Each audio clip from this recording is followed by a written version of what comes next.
네, 오늘은 고린도후서 8장 1절에서 5절, 7절에서 15절, 그리고 9장 6절에서 7절을 통해서 풍성한 연보라는 제목으로 같이 내용을 살펴보도록 하겠습니다. 자, 돈을 사랑하는 것이 일만하게 뿌리죠. 디모데전서 6장 10절에도 나오는 것처럼 돈을 사랑하면 일만하게 뿌리다. 하지만 하나님 앞에 드리는 이 헌금, 이웃을 위해 섬기기 위해서 하나님 앞에 드리는 헌금을 사모한다 표현이 좀 그렇습니다만, 오늘 이 마게도니아 사람들의 모습은 돈을 사랑하는 사람들이 아니라 하나님 앞에 물질을 드리는 것, 이웃들을 위해서 물질을 드리는 것, 이 헌금을 사랑하는 사람들이었음을 보게 됩니다. 여기서 우리가 중요한 것을 보게 되죠. 헌금을 사모하는 것은 만복의 뿌리라고 할 수 있겠고, 돈을 사랑하면 일만하게 뿌리가 될 수 있다는 역설이 있습니다. 자, 돈을 아끼는 것은 부요함의 출발이지만, 그러나 헌금을 하나님 앞에 이웃들을 위해 후하게 드리는 것은 축복의 뿌리가 된다 하는 것을 볼 수가 있겠습니다. 그래서 오늘 그 고린도후서 9장 7절을 보게 되면은 각각 그 마음에 정한 대로 할 것이요 인색함으로나 억지로 하지 말지니 하나님은 즐겨내는 자를 사랑하시느니라. 여기서 즐겨낸다라는 표현은 영어로 본기면은 cheerfully라고 할 수 있습니다.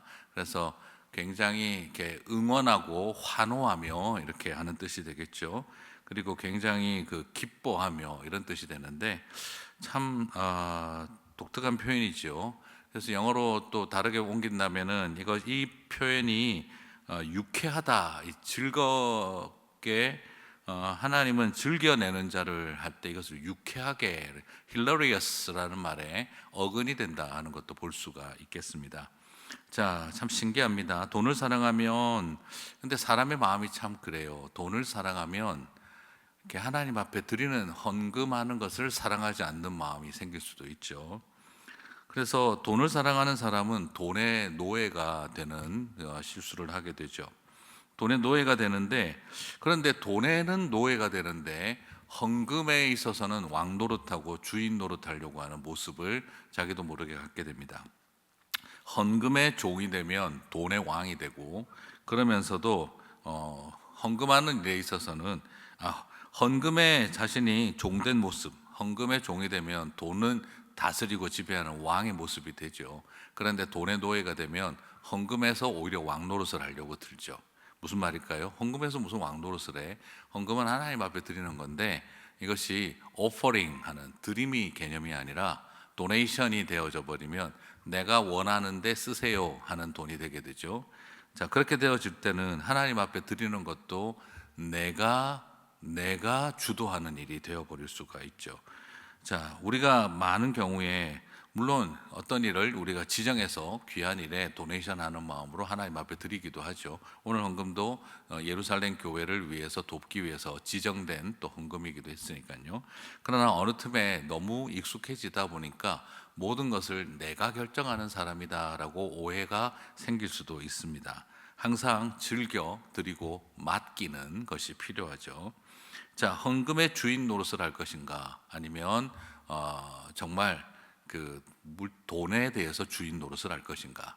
돈의 노예가 되면 헌금을 향해 주인 노릇을 하고 싶어지고, 그러나 헌금에 대해서 종이 되어지면 돈에 대해서 오히려 왕 노릇을 할 수 있는 역설이 우리 안에 존재합니다.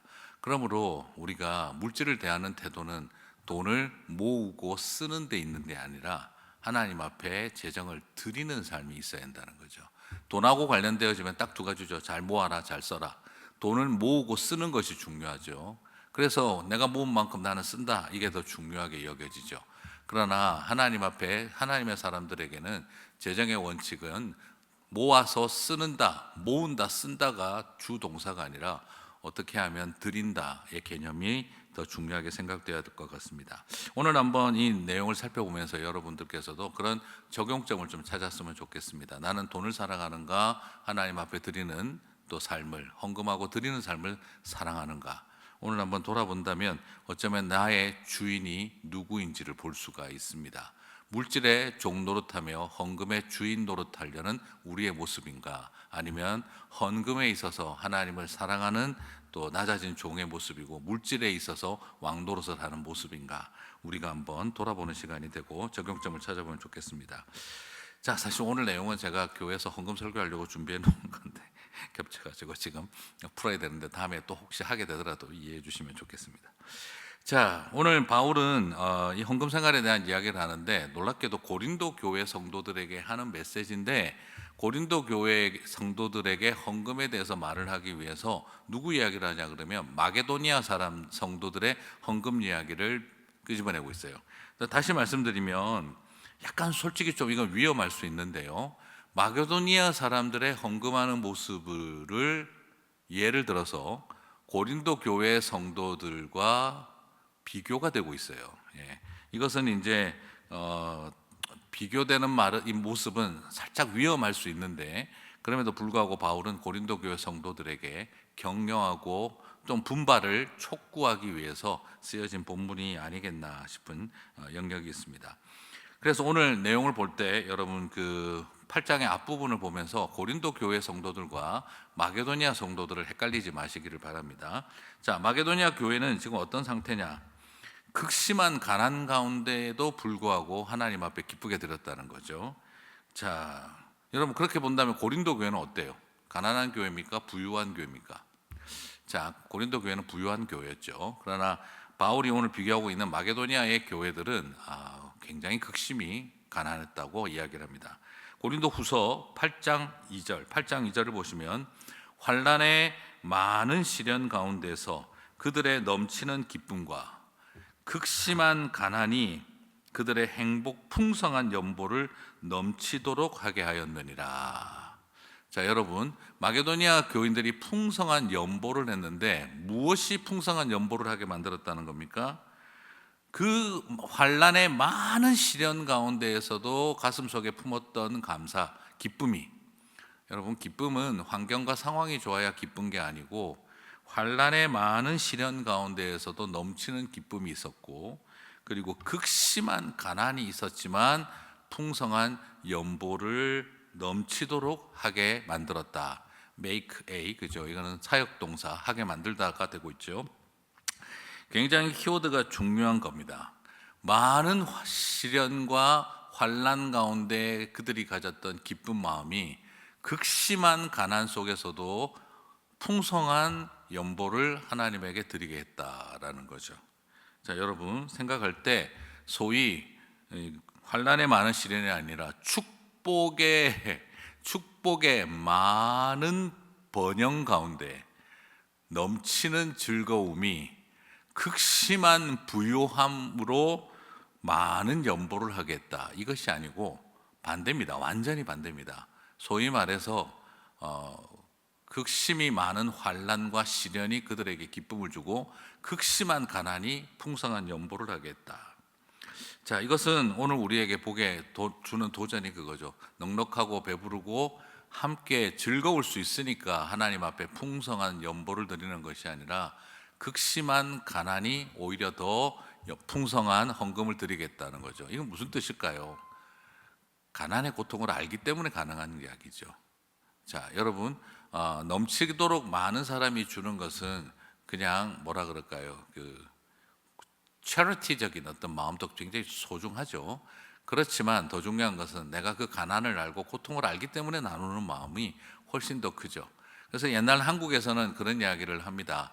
부잣집에서 거지들이 하는 말 중에, 거지들이 부잣집에서 밥을 얻어오면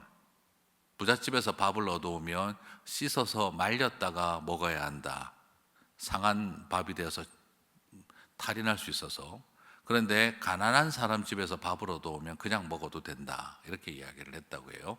가난한 사람들은 남은 것을 준 것이 아니라 내가 먹는 것을 나눠줬고, 부자들은 남겨둔 것들을 주기 때문에 부잣집에서 얻어온 밥은 잘 씻어서 말렸다가 먹어야 하고, 가난한 사람들의 집에서 얻어온 밥은 그냥 먹어도 된다고 했다는 거죠. 자, 오늘 마게도니아 사람들은 극심한 가난이 그들로 하여금 더 풍성한 연보를 하겠다는 거죠. 무슨 말이겠습니까? 가난이 뭔지 알고 고통이 뭔지 알기 때문에 그 사람들을 돕고자 하는 일에 주저함이 없었다라는 거죠. 가난하고 극심한 가난은 손을 말리게 하고 그리고 인색하게 만드는 것이 인지상정이고 사람의 당연한 모습이죠. 그런데 곳간의 인심이, 곳간의 넉넉함이 사람 인심이 된다 하듯이 곳간이 넉넉해야 사람도 인격적으로 변한다, 이렇게 말을 하는데, 그런데 오늘 마게도니아 교회의 모습은 곳간이 넉넉하지 않고 극심한 가난이 오히려 그들로 하여금 풍성한 연보를 하겠다라고 도전하고 있습니다. 그리고 3절에서는 이렇게 표현을 하죠. 힘대로 할 뿐 아니라 힘에 지나도록 자원했다. 이게 시킨 것이 아니라 자원했다라고 하고 있습니다. 자, 거기다가 4절은 더욱 놀랍죠. 고린도후서 8장 4절을 보게 되면 8장 4절은 조금 이렇게 세번역으로 꼭 읽어보시기를 권합니다. 세번역에 보면 이렇게 나옵니다. 그들은 성도들을 구제하는 특권에 동참하게 해달라고 우리에게 간절히 청하였습니다. 자, 그냥 힘에 넘치도록 자원했다, 이것도 놀라운 이야기인데, 극심한 가난 속에서도 풍성한 연보를 했고 그들이 힘에 넘치도록 자원했다도 놀라운데, 8장 4절은 한 걸음 더 나가서 성도들을 구제하는 특권, 이걸 특권이라고, 의무라고 여기지 않았다는 거예요. 여러분, 헌금은 의무입니까? 특권입니까? 많은 분들이 떠올릴 때 헌금은 의무다라고 생각을 할 수 있는데, 고린도 교회 성도들은 그것을 의무로 여기지 않고 특권으로 여겼다는 것이죠. 헌금 생활을 잘하고 못하고의 문제는요, 의무를 다하고 있는가 아닌가의 관점이 아닙니다. 안수 집사님이 되실 분으로, 권사님이 되실 분으로, 또 장로님이 되셔서 목회자가 되어서 헌금 생활을, 의무를 다하고 있습니까? 이건 아주 유치하고 낮은 질문인 거죠. 다시 말씀드리면, 헌금을 의무로 생각하고 있다면 아직 성도의 자격을 잃어버리고 있다라고 말할 수 있는 것이죠. 오히려 마게도니아 성도들은 그 헌금의 이야기를 의무의 관점이 아니라 내가 하나님의 나라에 동참하고 이웃과 성도들을 살리는 일에, 또 하나님의 백성과 사역자들을 돕는 일에, 교회를 돕는 일에 내가 특권에 참여하고 있다라고 생각하고 있었다는 거죠. 자, 이것은 굉장히 큰 도전입니다. 오늘 이런 서로 쉐어링이 가능하지 않을까 싶어요. 나에게 있어서 헌금은 의무를 다하지 못하고, 의무를 다했다는 만족이 있는가, 의무를 다하지 못했다는 것에 대한 안타까움이 있는가, 아니면 나는 특권을 누리고 있는 삶에 대해서 오히려 누리고 있는 것에 대한 자부심이 있는가, 아니면 부족함이 있는가로 물어보는 것이 더 적절하지 않을까 싶습니다. 특권에 동참하게 해달라고 우리에게 간절히 청하였다. 굉장히 특별한 표현입니다.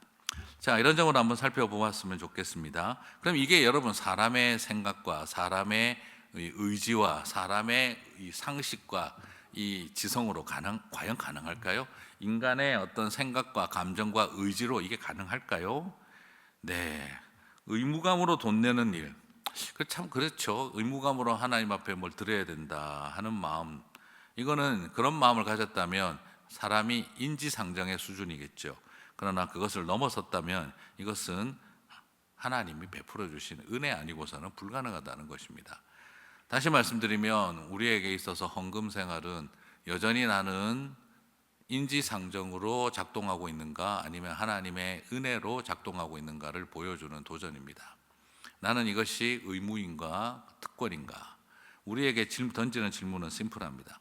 하나님의 은혜가 가득하다면 우리의 지갑은 회개에 합당한 열매를 맺고 있는 것이고, 하나님의 은혜가 풍성하지 못하면 우리의 지갑은 여전히 우리의 생각과 판단력에 기초하고 있다는 것이죠.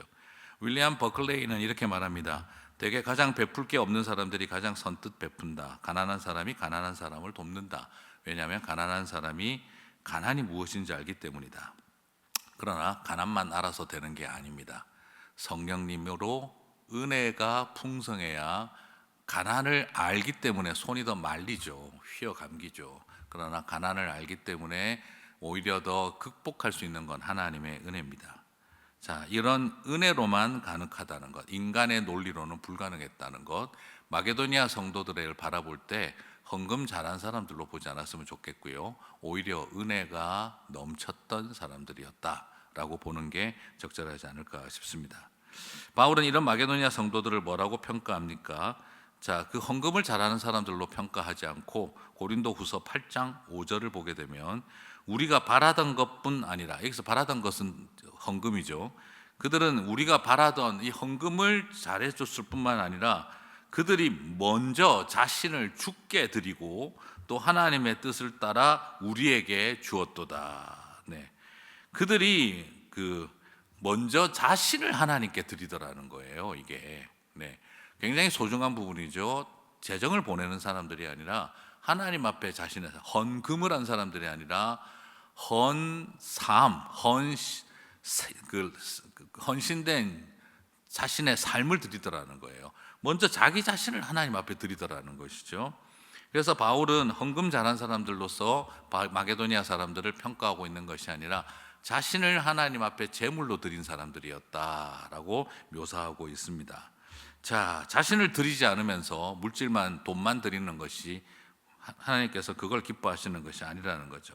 내 인격과 삶이 드려졌을 때 하나님 앞에 드려지는 헌금이 의미가 있다는 것입니다. 그리고 이어서 하나님께 자신을 드리는 삶은 바로 사람에게 드리는 삶으로 이어지는 것도 이어서 강조하고 있습니다. 결국 이것이 바로 무엇입니까? 하나님에게 드리는 것이지만 동시에 예루살렘 교회를 돕는 일이었죠. 그래서 이 일에 우리가 함께 자기 자신을 완전히 드렸다라는 거예요. 자, 여러분, 교회 헌금 생활을 목사가 참 강조하는 일이 쉽지는 않습니다만, 많은 목사님들이 많이 강조하지만 제 개인적으로는 참 이게 쉽지는 않습니다. 하지만 이것을 말하지 않을 수 없는 것은요, 헌금과 자기 자신을 드리는 걸 분리하지 마세요. 나는 헌금 이런 거는 인간적이라고 생각해. 이런 것은 뭐 인간적인 거라고 생각해. 글쎄요, 저는 인간적인 거라고 생각하지 않습니다. 헌금하는 사람들의 모습이 돈이 넉넉해서만 하는 거, 저는 그건 물론 하나님 판단하시겠지만, 그러나 헌금을 하는 삶은 인간적이라고 저는 생각하지 않습니다. 내가 하지 않는다고 해서 남이 드리는 사람들이 과연 인간적이라고 평가할 수 있을까요? 나는 이런 거 저런 거 마음에 안 들어서 안 해. 이런 거 저런 게 마음에 안 들어서 안 해. 여러분, 헌금이 내가 바라보고 그건 도네이션입니다. 내가 원하는 대로 내가 컨트롤 하겠다는 이야기죠. 이건 내가 원하는 대로 이렇게 써라. 우리 교회 재정에 대해서 난 이게 마음에 안 들어서 한다 안 한다, 이런 것은 결국 내가 컨트롤하기를 원하는 마음이 우리 안에 틈타는 것과 마찬가지입니다. 오히려 저는 이런 이야기를 좀 드리고 싶어요. 하나님 앞에 온전히 드리는 사람들, 그 사람들이 인간적이라서도 아니고 생각이 없어서 그런 것이 아니고 뭘 몰라서 그러는 것이 아니라 그렇게 우리가 평가하지 않았으면 좋겠어요.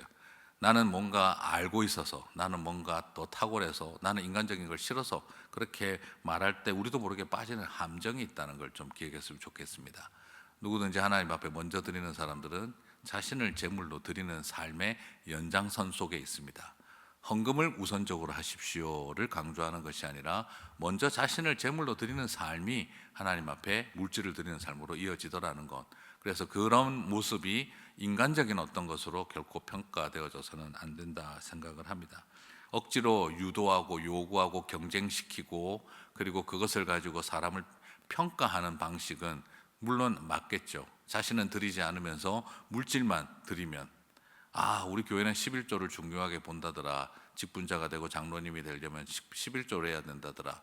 그래서 그걸 위해서 하나님 앞에 내 자신을 드리지 않으면서 그냥 미니멈으로 얼마라도 하면 되지 않느냐, 이런 식의 생각이 마음속에 머릿속에 있다면 그거야말로 하나님 보시기에 심각한 일인 거죠. 우리가 사람 바라보면서 헌금 생활하는 게 아니라 하나님 바라보고 한다는 것이죠. 자, 그래서 하나님에게 자기 자신을 드립니다. 그래서 율법의 관점에서 11조는요, 내가 드릴 최대 한도입니다. 율법의 관점에서 11조는 최대 한도죠. 10의 1을 드리는 거니까. 그러나 사실 신약을 통해 발견되어지는 복음의 관점에서는요, 10의 1조는 최소한의 것이었습니다. 내가 하나님 앞에 드리는 최소한의 것이었습니다. 모든 걸 드리는데 최소한의 것이었죠. 최적 한도였던 거죠. 자, 이것이 우리에게 잘 생각을 해봤으면 좋겠습니다. 율법은 내가 드릴 최대 한도, 그러나 복음은 내가 드린 은혜의 관점에서 보면 최적 한도였다라는 걸 발견하게 되어지죠. 자, 그런 맥락에서 오늘 우리가 다시 한번 우리에게 있어서 신앙생활과 모습은 어떤 것인가. 그래서 오늘 이 마게도니아 사람들의 이야기를 보게 되면 그렇습니다. 은혜는 우리를 죄에서 해방시켰을 뿐만 아니라 자아로부터 해방을 시키고요. 그리고 은혜는 나를 죄에서, 형이상학적인 죄에서 해방시키는 것이 아니라 물질에 대한 욕망으로부터도 해방시키는 것입니다. 헌금은 나를 사로잡고 있었던 물질에 대한 욕망으로부터 내가 해방되었음을 실천하는 삶의 일환입니다. 이것을 어떤 목적을 가지고 의도적으로 교회가 강요하고 요구하는 일도 부적절하지만, 그리고 이것을 조작해내고 오퍼레이션 하려고 하는 이런 어떤 목회자들이나 교회 리더십들이 있다면 이 또한 하나님 앞에 복음을 율법으로 바꾸는 죄를 짓는 일이겠지만, 성도들 자신도 내가 죄로부터 해방되어진 것은 형이상학적으로 여기고 내 삶이 물질에 대한 욕망으로부터 해결되어졌다는 실천적 삶을 등한시한다면 이 또한 여전히 율법주의에 갇혀 있는 모습인 것이죠. 목회자나 교회나 리더들이나 그리고 성도들이 이 헌금의 문제를 하나님 앞에 진실하지 못하면 아무리 헌금을 많이 해도 율법주의에 빠진 것이고, 헌금을 하지 않는다고 말을 해도 율법주의적 사고를 벗어나지 못한 것과 같습니다. 헌금을 하라고 말하는 것도, 헌금을 하는 것을 강조하지 않는 것도 결국 또 다른 의미의 우리가 복음의 참된 의미를 상실하는 실수를 할 수 있습니다. 자, 그렇다고 이런 관념에서 오늘 마게도니아 성도들의 이야기를 바울이 온전히 칭찬하고 있죠. 자, 이제 마게도니아 이야기를 끝냈으면 바울이 누구 이야기를 해야 되겠습니까? 고린도 교회 이야기를 해야 되겠죠. 고린도 후서 8장 7절을 보시면, 오직 너희는 믿음과 말과 지식과 모든 간절함과 우리를 사랑하는 이 모든 일에 풍성한 것 같이 이 은혜에도 풍성하게 할지니라. 자, 고린도 교회에게 칭찬과 함께 살짝 은근한 디스가 있습니다. 그게 뭐냐면, 너희는 믿음과 말과 지식과 모든 간절함과 우리를 사랑하는 이 모든 일에 풍성하다. 5가지는 풍성하다. 그런데 이 은혜에도 풍성하게 할지니라. 이 은혜는 뭘까요? 예루살렘 교회와 이제 또 하나님 앞에 드리는, 그들을 위해서 하나님 앞에 드리는 연보에 있어서도 좀 풍성해라, 이렇게 말하고 있는 겁니다. 고린도 교회 믿음이 탁월했습니다. 말도 탁월했습니다. 말을 좀 잘했습니까? 그냥 방언도 하고 예언도 했습니다. 그리고 또한 지식도 넘쳤습니다. 바울파, 게바파, 아볼로파, 성경 공부의 지식은 가장 대단했던 곳입니다. 심지어 예수님파도 있었습니다. 그리고 바울을 사랑하는데도 열심히 특심했습니다. 자, 방언과 예언의 은사에 거기다가 바울파, 게바파, 아볼로파까지, 거기다가 경제적으로 부유하고 서로 또 열심히 또 바울을 향해서 열심을 특심도 내었습니다. 그런데 한 가지 부족한 게 있었다는 거예요. 이웃을 돕고 자기 교회를 넘어 힘든 교회를 돕는 일, 우리 내부 지향적인 것이 아니라 다른 힘든 어려운 사람들을 위해서 헌금하고 돕는 일. 그래서 바울은 부탁합니다. 이런 은혜에도 좀 풍성하게 되었으면 좋겠다라는 것이죠. 받은 은사는 많은데 주는 은사가 부족한 거죠. 받은 은사는 넘치는데 베푸는 은사가 약하다는 것이죠. 자, 이것을 강조하고 있어요. 이 사실 조금 위험할 수 있지만 우회적으로 고린도 교회를 향해서 분발을 촉구하고 있는 겁니다. 마게도니아 성도들하고 솔직히 굉장히 조심스럽게 접근하지만 결국 이 약간 비교를 합니다. 하나님의 백성들이 무슨 비교하고 경쟁을 하겠습니까? 그럼에도 불구하고 마게도니아 성도들이 그 고난 가운데에서도 드리는 모습을 비교를 하면서 조금은 이제 고린도 교회가 훨씬 더 넉넉한 교회인데 분발해야 되지 않겠느냐를 말하고 있는 거예요. 고린도 후서 8장 8절을 보시면, 내가 명령으로 하는 말이 아니요, 내가 지금 명령으로 하는 말은 아니다. 이거를 오직 다른 이들의 간절함을 가지고, 바로 마게도니아 성도들의 그 간절한 마음, 그 가난함 속에서도 그 간절하게 하나님 앞에 드리는 마음을 가지고 너희 사랑의 진실함을 증명하고자 함이니라. 너희가 예루살렘 교회 사랑하고 힘든 이웃들을 돌보고 어렵고 고통스러워하는 교회들을 돕자. 이 힘든 시기에, 핍박의 시기에 힘들고 어려워하는 다른 교회들을 돕자. 말로 하는 그 사랑하고 그들을 걱정하는 마음은 다 아는데 이 사랑의 진실함을 좀 증명할 때가 되지 않았느냐라고 이야기를 하고 있는 거예요. 결국 무슨 말입니까? 아니, 말로는 무슨 말을 사랑을 못 하겠느냐. 여러분들이 다 예루살렘 교회와 지금 핍박받고 힘든 교회들을 불쌍히 여기고 돕는 그 마음은 다 안다. 그런데 그 사랑의 진실함을 이제 좀 증명하자, 이 말인 거죠. 여러분, 완곡하게 했지만 사실 무슨 말입니까? 이제 행동할 때가 되지 않았냐, 분발합시다, 지금 그 이야기를 하고 있는 거예요. 그렇죠. 우리 중에, 그렇죠, 솔직하게 우리 자신에게 손을 얹고 헌금 생활 안 하는 거 가지고 안 하는 사람들이 마음 편한 사람 누가 있겠습니까? 내가 하나님 앞에 좀 해. 교회를 안 나와도 불편해요. 내가 교회 가야 되는데, 내가 하나 헌금해야 되는데, 내가 봉사해야 되는데, 내가 이제 신분 좀 해결되면 선교 가야 되는데, 내가 신분만 나와봐라 1년에 한 번씩 단기 선교 간다, 막 그런 마음 가지고 다 기도했는데 첫 해 가고 그 다음 잘 안 가시잖아요. 그죠? 그런 것처럼 내가 이번에 이 사업만 잘 돼봐라, 내가 하나님 앞에 11조 한다, 그럼 한 번 하고 잘 안 하게 되잖아요. 내가 이제 팬데믹만 끝나봐라, 교회 가서 예배 드린다 했지만 안 가잖아요. 또 자, 이런 연약함들이 우리 안에 있는 거예요. 그 당시 고린도 교회도 좀 그랬던 겁니다. 그 힘든 교회들 도와야 되는데, 지금 가뭄 때문에 예루살렘 교회가 초고생을 하고 있다는데, 일어나는 그 로마의 핍박 때문에 저렇게 성도들이 고통받고 있다는데, 우리가 뭐 좀 해야 되는데, 그 마음은 다 있는데 사랑의 진실함을 이제 증명할 때가 됐다, 이 말을 하고 있는 거죠. 자, 1년을 끌었다고 하는 것 같습니다. 그래서 고린도후서 8장 10절 11절 8장 10절 11절을 세 번역으로 보시면 이 일에 한 가지 의견을 말씀드리겠습니다. 이 일은 여러분에게 유익합니다. 헌금하고 이웃 교회들을 돌보는 일이, 이게 뭐 나한테 유익해, 그 사람들한테 유익한 거지, 이런 생각이 들 수 있는 것을 바울이 말하고 있죠. 아니요, 이 일은 여러분에게 유익합니다. 여러분은 지난해부터 이미, 작년부터 이게 약속했던 거라는 거예요. 작정했던 거. 여러분 지난해부터 이미 이 일을 실행하기 시작했을 뿐 아니라 그렇게 하기를 원하기도 했습니다. 그러므로 이제는 그 일을 완성하십시오. 11절에 이제는, 이 세 번역으로 보시면 좀 더 느낌이 나실 것 같아요. 그러므로 이제는 그 일을 완성하십시오. 여러분이 자원에서 시작할 때에 보여준 그 열성에 어울리게 여러분이 가지고 있는 것으로 그 일을 마무리 지어야 합니다.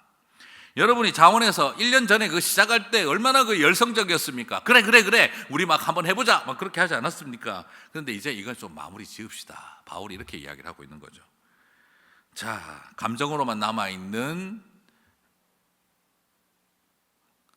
그런 감정으로만 남아있는 마음, 연민만 남아있는 마음, 이것이 선한 행동으로 이어지지 않으면 내가 무슨 선한 의도를 가졌고 어떤 열정을 가졌든 그건 무의미하다라는 것이죠. 흐지부지해지지 말자라는 거죠. 자, 그래서 고린도후서 8장 12절에서 바울은 어떻게 해야 되느냐? 할 마음만 있으면 있는 대로 받으실 터이요 없는 것은 받지 아니하시리라. 할 마음만 있다면, 자, 이게 조금 약간 12조로 들리기도 한데, 그죠? 네가 할 마음만 있으면 하지, 이렇게 이야기를 하는데, 사실은 이제 또 세 번역으로 보시면 기쁜 마음으로 각자의 형편에 맞게 바치라, 이런 뜻으로 보시면 됩니다. 하나님께서는 기쁘게 받으신다. 하나님께서는 없는 것까지 바치는 것을 바라지 않으십니다. 마게도니아 교회가 힘에 넘치도록 자원해서 했다고 해서 없는 것까지 바치라고 요구하는 거 아니다, 이거죠. 기쁜 마음으로 형편에 맞게, 제일 중요한 키포인트, 기쁜 마음으로 형편에 맞게 그렇게 하라고 이야기를 합니다. 그러면서 바울은 이것이 의무감이 아니었으면 좋겠다고 이야기를 합니다. 고린도후서 8장 13절, 이는 다른 사람들은 평안하게 하고 너희는 곤고하게 하려는 것이 아니요 균등하게 하려 함이니. 자, 이것은 딴 사람들을 위해서 너희에게 일방적 희생을 요구하고 피곤하게 만드는 이야기가 아니다, 그렇게 생각하지 맙시다. 이건 서로를 균등하게 하는 일, 요즘 말로는 상생이라는 거죠. 자, 고린도후서 8장 14절은 한 번 더 설명하죠. 이제 너희의 넉넉한 것으로 그들의 부족한 것을 보충하는 것은, 보충함은 후에 그들의 넉넉한 것으로 너희의 부족한 것을 보충하여 균등하게 하려 함이니라. 지금은 너희가 넉넉해서 그 부족함을 돕지만 결국에는 너희가 부족할 때 그들이 넉넉함으로 너희를 또 돕지 않겠느냐. 이것은 모두가 함께 더불어 살아가는 상생의 세상이다라고, 그것이 교회 안에서 이루어져야 한다라는 걸 말해주고 있는 것이죠. 여러분, 결국 무슨 말입니까? 교회는 저 하늘에 가서 그냥 나중에 잘 사는 것이 아니라, 교회와 교회가 서로의 물질에 대한 욕망을 이기고 서로를 상생하고 균등하게 하는 일, 대형 교회가, 중형 교회가 작은 교회와 개척 교회의 고통을 알아보고, 그리고 또한 선교사들의 형편을 돌아보고, 그리고 개척하는 교회들을 돕고 하는 일, 이런 일들을 넉넉하게 해야 한다는 거죠. 그러므로 헌금은 물질에 대한 욕망을 이기는 연습이다라는 걸 지금 바울은 강조하고 있는 것입니다. 헌금은 하나님과 수직적 관계에서만 나오는 것이 아니라 바로 인간과 인간 사이에, 교회와 교회 사이에, 넉넉한 교회와 힘든 교회, 많은 교회와 적은 교회가 서로 균등하게 하고 상생하게 하기 위해서 이 모든 것을 극복해가는 하나님의 은혜의 여정이라는 걸 보여주고 있는 것이죠. 그래서 이것은 혁명입니다. 어느 세상에 지가 가진 건 내놓고 남들과 더불어 살아가게 하는 걸 강제로 시키면요, 그거는 무서운 이념이죠. 그러나 은혜는 이 모든 것을 이념이 할 수 없는 일을 강제로 빼앗아서 강제 몰수, 강제 배분, 이런 어떤 개념이 아니라 자발적으로 자원하여 함께 나누게 만드는 은혜가 바로 그 놀라운 변혁은 오직 성령의 은혜로만 가능하다는 것을 보여주고 있는 것이죠. 여러분, 제도와 조직으로 혁명으로 하게 되면 그것은 폭력이 되죠. 그죠? 그러나 하나님의 은혜가 내 것을 나누게 하면, 남이 와서 가져가서 나눠주겠다 그러면 그거는 폭력이 되죠. 권력이 내놔 해가지고 나눠주겠다고 해버리면 그건 폭력이 되죠. 그러나 내가 나의 것을 나누게 되면 그건 폭력이 아니라 은혜가 되는 것이죠. 여러분, 그런 복음이 만들어내는 은혜의 세상은요, 어떤 이념의 수준으로 설명할 수가 없습니다. 공산주의가 기독교랑 비슷하다, 무슨 말도 안 되는 소리입니까? 네, 그것은 폭력이죠. 어떻게 공산주의가 기독교랑 비슷합니까? 그것은 은혜로만 가능한 것이죠. 자본주의가 기독교랑 비슷하다, 그것도 말도 안 되죠. 네, 그것은 내가 내 거 가지겠다는데, 내가 내 마음대로 쓰겠다는데 하는 세상하고 또 다르죠. 그것은 은혜가 아니죠.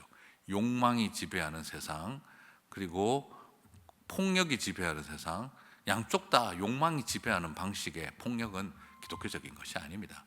자, 이런 맥락에서 헌금은 모든 것을 이기는 힘입니다. 자, 이 맥락에서 바울은 헌금을 파종과 추수로 마무리를 합니다. 그렇죠. 이것이 곧 적게 심는 자는 적게 거두고 많이 심는 자는 많이 거둔다는 말이로다. 고린도후서 9장 6절. 적게 심는 자는 적게 거두고 많이 심는 자는 많이 거둔다. 여러분, 이게 결국 뭘 말하는 겁니까? 적게 심는 건, 이것은 결국 여러분 이렇게 아주 그 현실적인 표현으로 투자가 뭡니까? 파종이 뭡니까? 누군가를 향해서 베푼 것들이죠. 베풀고 나눈 것이 더 많은 것을 거두게 하는 통로다. 자, 복 받으라를 말하지 않고요, 복이 되라고 이야기를 하고 있습니다. 복이 되면 복 받는다죠. 네, 복 받으면 복이 된다가 아닙니다. 복이 되면 복도 받는답니다. 복이 되십시오. 복이 되시면 많은 것으로 베푸는 복이 되어주시면, 자, 무슨 말입니까? 내가 누군가를 위해 복이 되어줘야지 왜 자꾸 복을 받을 생각만 하냐 이거죠. 복을 줘야지 복을 받는 거 아닙니까? 내가 복을 주지 않는데 어떻게 남들이 복을 받습니까? 하나님이 우리가 복이 되어주는 사람들이 많아져야 복이 넘치지 않겠어요? 복이 되어줘야 사람들이 복을 받죠. 하나님은 하나님의 백성들이 복이 되기를 원합니다. 여러분, 너는 복이, 태초에 아브라함을 부르셨을 때 하나님 뭐라고 하셨습니까? 너는 복이 될지라 그랬어요. 복이 되라고요. 복이 되라고요. 그러면 어떻게 됩니까? 복을 받는 거죠. 사람들이 복을 받고 서로가 나누기 시작하면. 그래서 blessed to bless. 오히려 우리가 bless 함으로 우리는 다른 사람들을 역시 축복함으로 나도 blessed 되는 겁니다. 네. 이것이 저는 거꾸로 말하고 싶어요. blessed to bless가 있다면 bless to be blessed. 복 받기 위해서라면 먼저 복이 되어라. 저는 to be, 그러니까 이게 굉장히 중요한 부분입니다. 복이 되는 삶을 살아가시게 되기를 바랍니다. 즐겨내는 자를 사랑하시느니라. 하나님이 우리를 향해서 우리가 기쁨으로 cheerfully 나아갈 때, hilarious 할 때 주님은 저와 여러분을 더 많이 사랑하시는 것을 저는 믿습니다. 여러분, 이 부분을 꼭 기억하시면서 헌금의 문제가 우리에게 율법도 되지 말고, 그리고 또한 인간적인 개혁이라는 이름으로 만들어내는 실수도 있지 않았으면 하고요. 참된 은혜가 되시기를 주님의 이름으로 축복합니다. 수고하셨습니다.